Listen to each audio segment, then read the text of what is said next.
Right at it. Right at it. Oh, Jordan he's Spieth. done it again.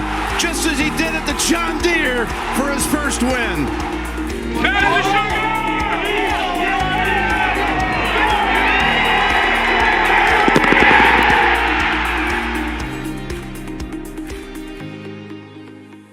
Good evening, good morning, good night, good afternoon. I hope it's not good morning because this could be a somber episode. But we are recapping the Valspar. This will be a pretty short one, and I believe there will be a lot of repetition. There's not too much to say. We went into the Valspar saying this needed to be a top 10, top 15 at minimum.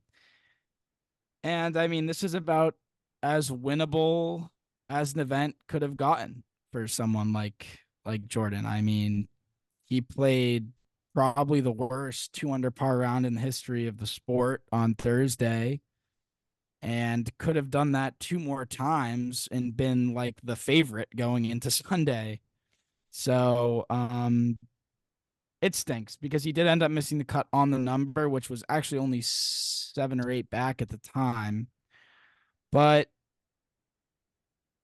I guess it's pretty self-explanatory. He didn't really deserve to make the cut with the way he played.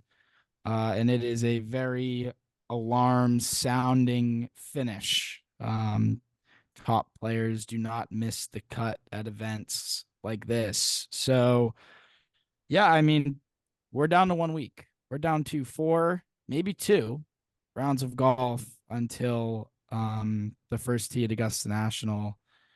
And that's not good because I believe he's in a spot right now that he's never been in his career. Now, is that the low point? I don't think so necessarily, but I think he is in a spot. Whatever spot he's in right now is a spot he's never been before. And that spot is a mental disaster. And he, you can see, by the way, you can quote him.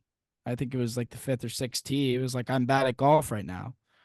Well, he was hitting the ball quite well just a few months ago. So there's only one way you get to saying that to yourself on the tee box, and that is upstairs. So we're looking at, he's an enigma, man. It's rare, but I look at it like this: if Peter Malnati can win on the PGA Tour after what he's been through, I mean, he's been at the rock bottom before. I mean, there's a future. I don't think we're sounding career-ending alarms by any means, but there's a lot of work to go, and that's not good considering Augusta National is 3 weeks away. Yeah, I well said. It better not be two rounds at the Valero Texas Open. It better be 4, and it better be 4 pretty good ones. It must be 4 good ones. It must. It is officially a must at this point. The concerning trend continued. The approach play has been abysmal the last. It really hasn't been good since, I guess, Pebble had graded out okay. It just hasn't been good at all this year. Really hasn't. Since the calendar turned to 2024, it just hasn't been good. Lost in the 4 rounds that the players and Valspar combined, lost over a stroke in each of those rounds on approach. Actually gained with the putter in all 3 events in the Florida swing. And I'm looking at he hasn't gained with the putter since he did that last year in the Florida swing in 3 straight events. So the putter's there. He gained off the tee at Valspar and the players. I think the big misses off the tee were a little bit more corralled in this week. But, I mean, he said it. And if you listen to, he was on the Up and Adams show earlier today. And it's become one of my favorite things to listen to Jordan read off the stats of where he ranks from 100 to 150 yards, because it's that screenshot that Jordan sent to the chat was awful.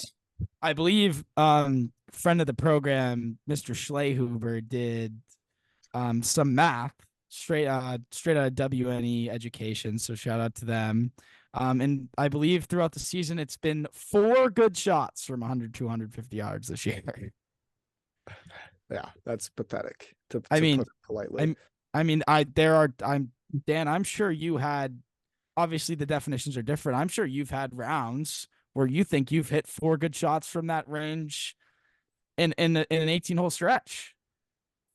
Yeah, probably. And I'm about You a 5 know, handicap. In So fairness, though, their criteria for a good shot's kind of tough. no, and I'm not. From 100 to 150 yards, a good shot is within 6.1 feet.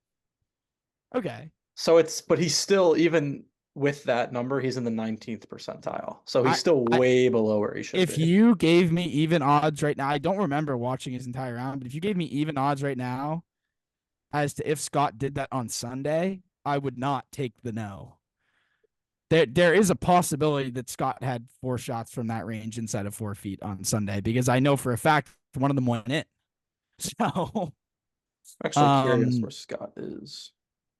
because gotta you look be. at it like at the end of the Scott's like day, 99th percentile across the board on iron play. It's crazy. yeah. It's absurd. And Spieth isn't even comparable to Scott. We can't even compare him to Scott right now. They're playing in 2 different levels. It's like Spieth's the amateur and Scott is the pro. It's that big of a difference. But the hole that sums up the week for me, is actually the 10th hole on Friday. He hit a decent drive. First hole of the day. 4 second shot, but he had about 15 feet from the rough. He then left his chip like 8 feet short. Now, again, I don't think the putter's been that bad this year. And if he had stuck that to 8 feet from 160 yards, I would have been like, okay, this is a pretty good birdie chance. But it was something about how I just knew the mental state was where it was, where I had zero confidence that putt was going in. Now it did, but the fact that I had zero confidence in that putt going in purely because of the way the last 2 shots had played out is the way I sum up this week. And that is really unfortunate because you can hit a lot of really good chips at Augusta National that run out to 6, 7, 8 feet. And if you can't have that, you can't have 2 shots that poor in a row. And even though the iron shot was only 15 feet away, I mean, it was pretty clear based on the way he was talking with Greller, like he was trying to put that 25 feet right of the pin. So that's a misfire by 40 feet. And that's just not going to cut it, regardless of the wind. Because to follow it up with basically a duff, he's lucky that he was 2 feet off the fringe. And that is how the sloppiness has taken over in recent tournaments.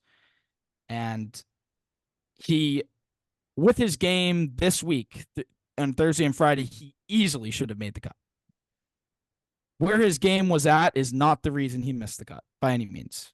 He could not have scored worse.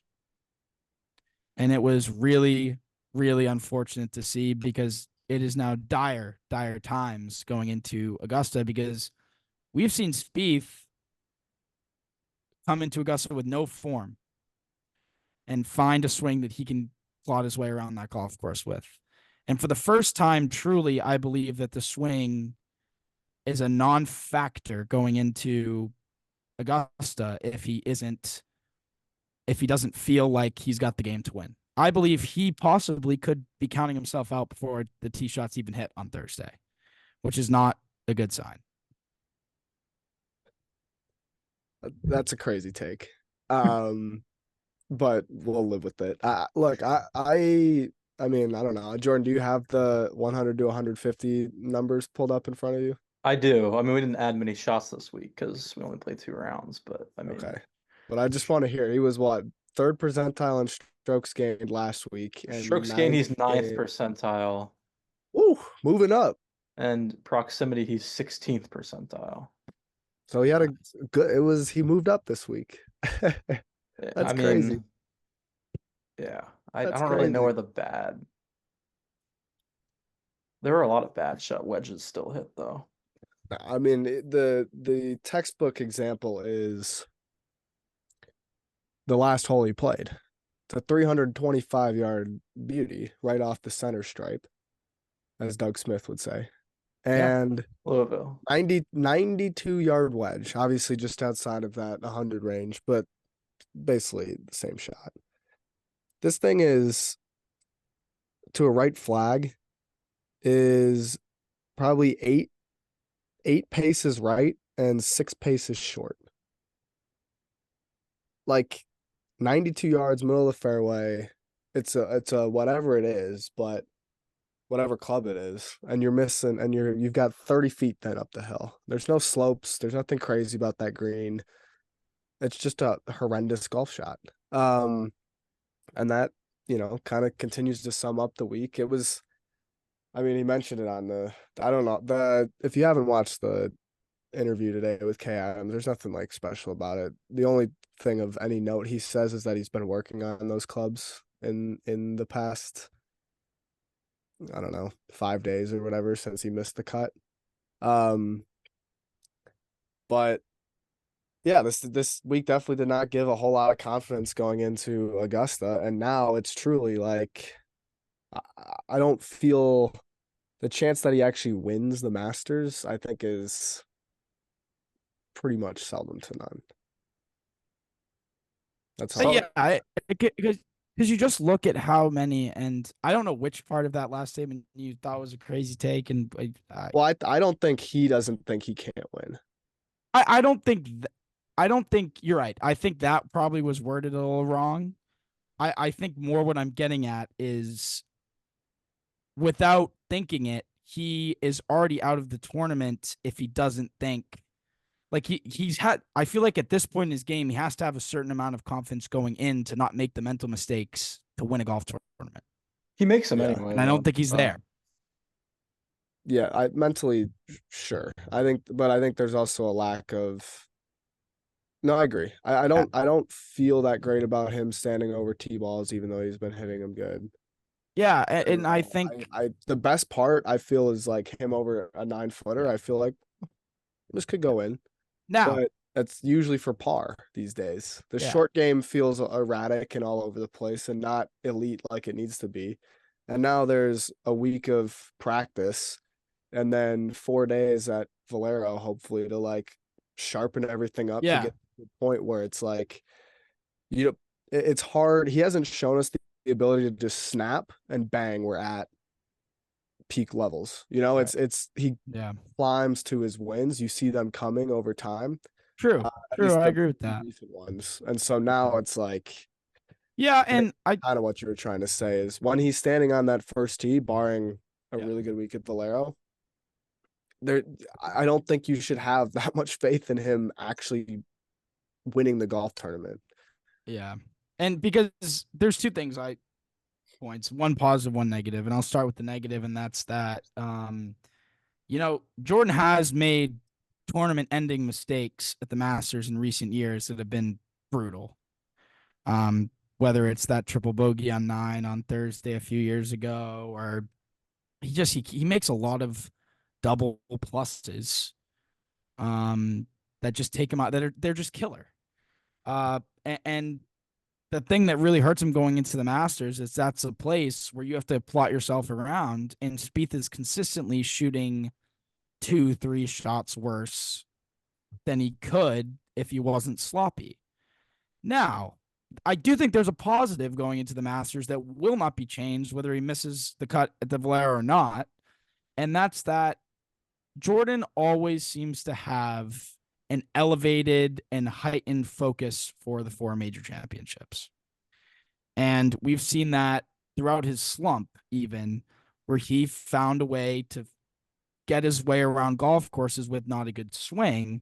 And the putter was what kept him out of majors for the last 5 years.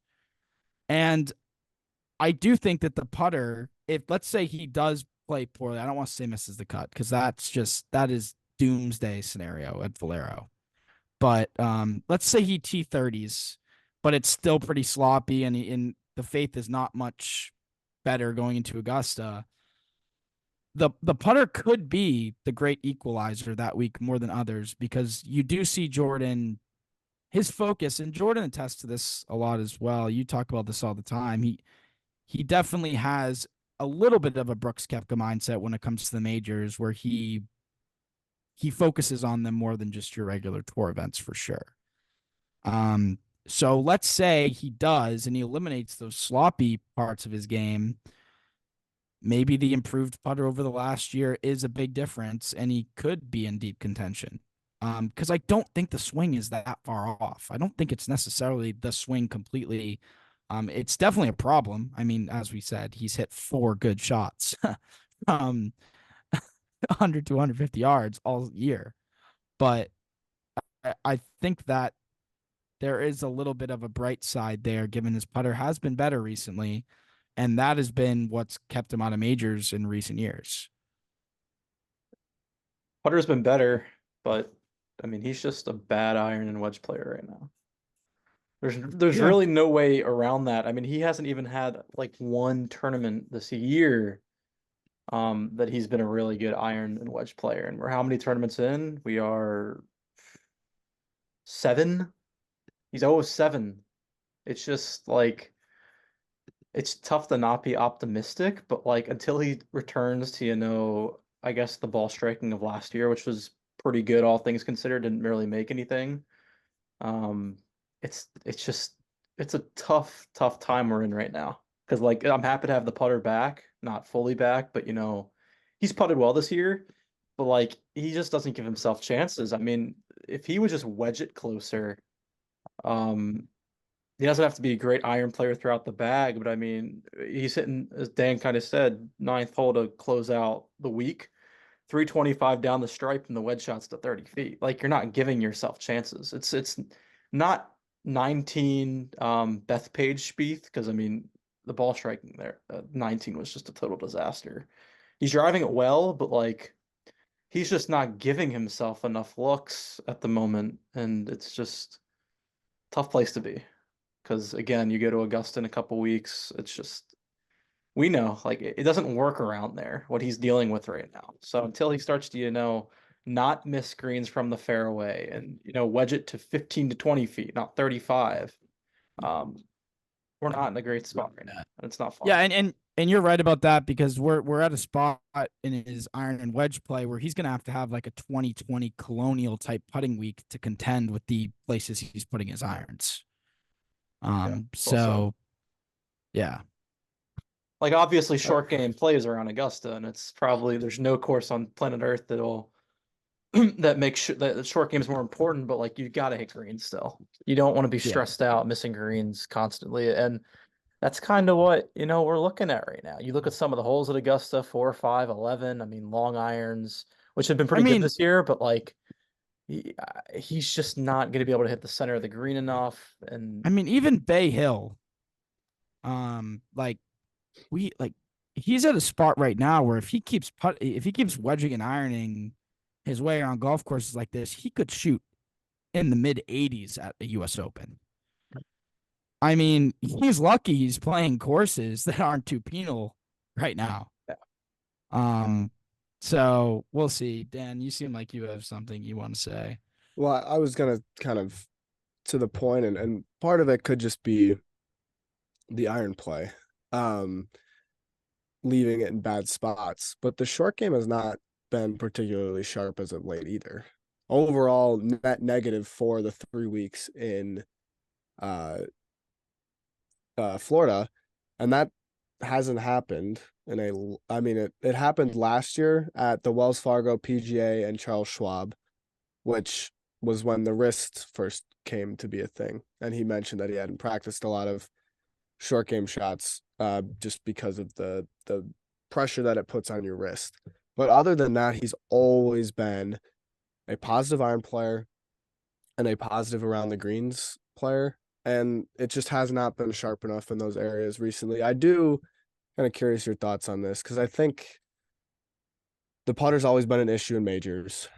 He gained last year at the U.S. Open by 0.2, and he gained at the Masters, but lost at the PGA and lost at the Open. Yeah, not only that, he's cost himself like winning chances in recent years because you throw it back. I think I've tweeted it, and maybe at the end of the Open last year, but I think it's like 14 of 19 of the last majors or something like that. He's been negative strokes gained putting. So 6 years. Nearly hopefully six this year, years.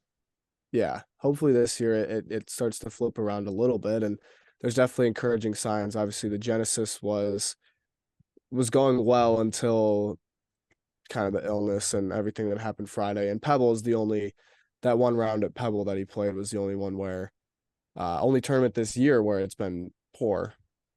But I'm curious your thoughts on kind of the idea that because the short irons are so bad, if it's actually like a maybe not that bad of a thing to have something very specific to work on leading into Augusta, right? You're not trying to fine tune little parts. You're trying to improve in one area, and maybe you have to go a little bit farther. So I think there's a balance of fine tuning and then really improving in one area.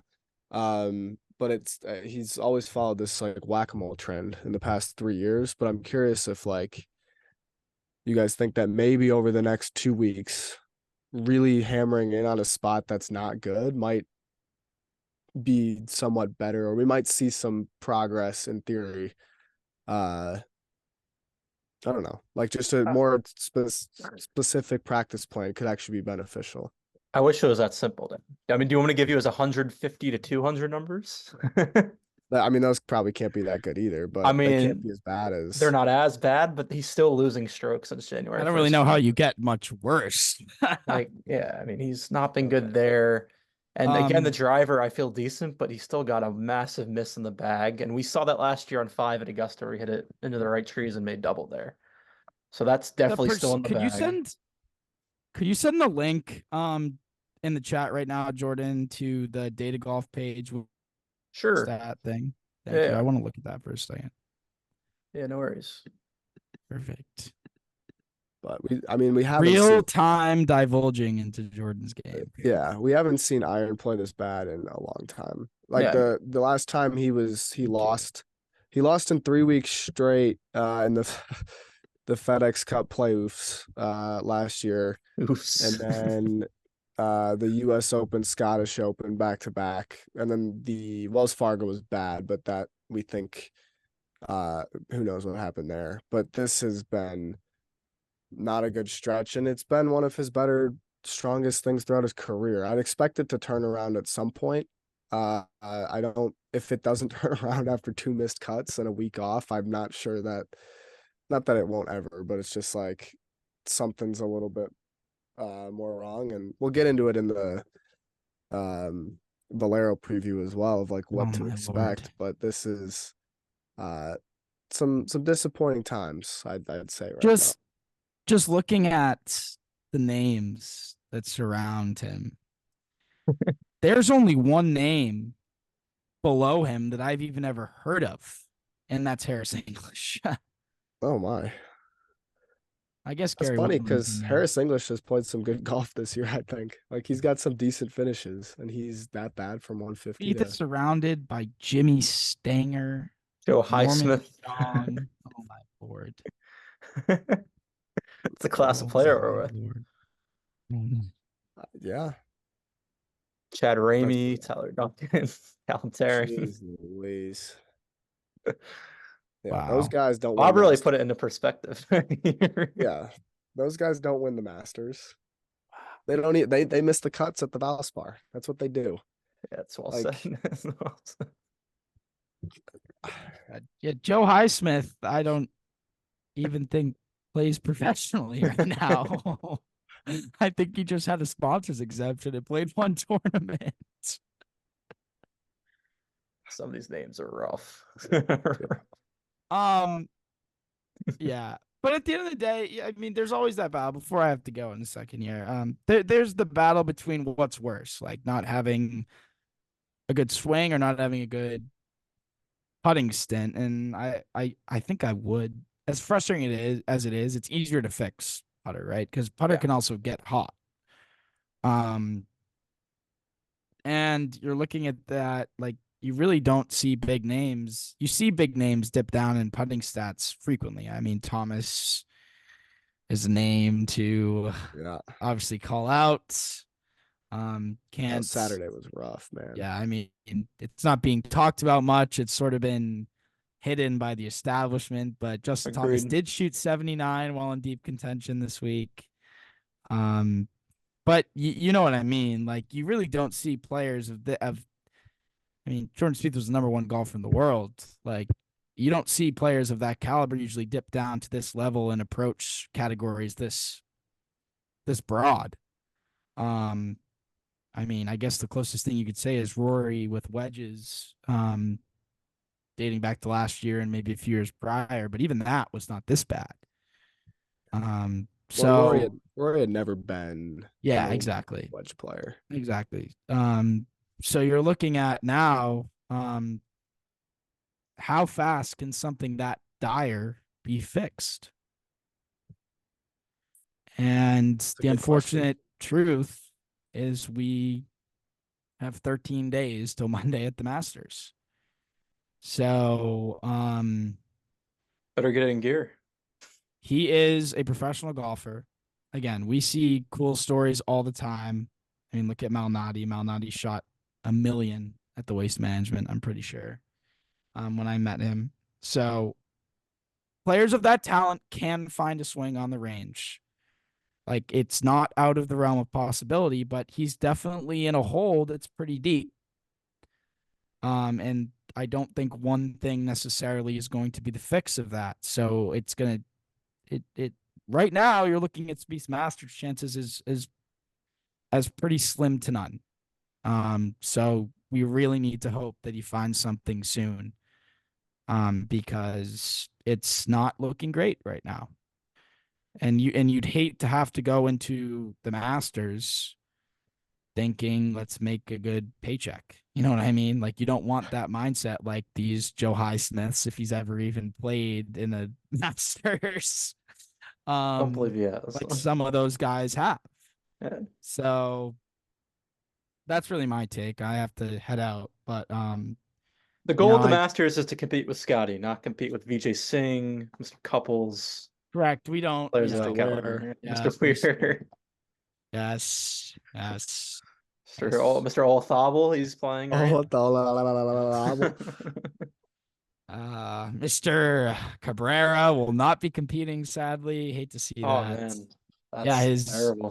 he was denied a visa to the United States. That's whack. Hate to see it. One of the classics. Would have loved to see him return to Agreed. Augusta National. Agreed. But yeah, so we're I mean, it really doesn't get much different than Scotty and Spieth comparatively from 100 to 150 yards.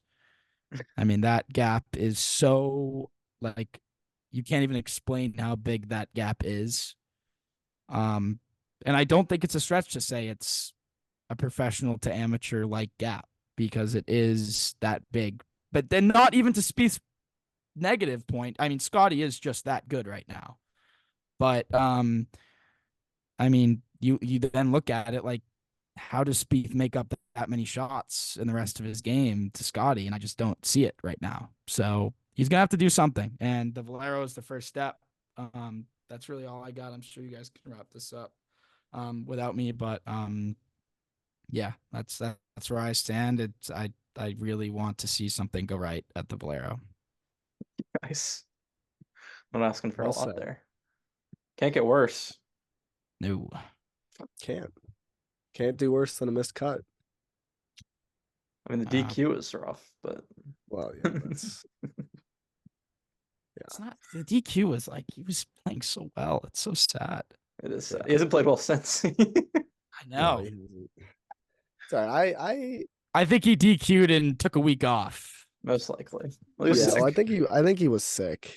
Yeah, he he definitely was. He made that video with McCormick on the YouTube, and he was still kind of sick. I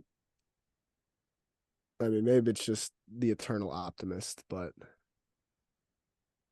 there's no reason to think he actually contends or wins in the next 3 tournaments. But I believe. I think we'll see a dart on 10 at Valero on Thursday, and it'll be Masters chances are back on, just like that. That's how it works. That is how it That's works. how That it is- goes, folks. yeah. If you're new to this, that's how it works. It takes one good shot and it's back. So it takes 1 million to knock it down and 1 to pick it back up. So That's the mentality we gotta have. Exactly. exactly. That's the mentality I know Spieth will have, of course. Precisely. The results are coming. They The are. game isn't that bad. I promise. I promise. Oh, All Lord. right. I We'll don't see know you if I have guys. any more. Yeah. That's all I got. No. Peace. See you guys in the Peace. player preview.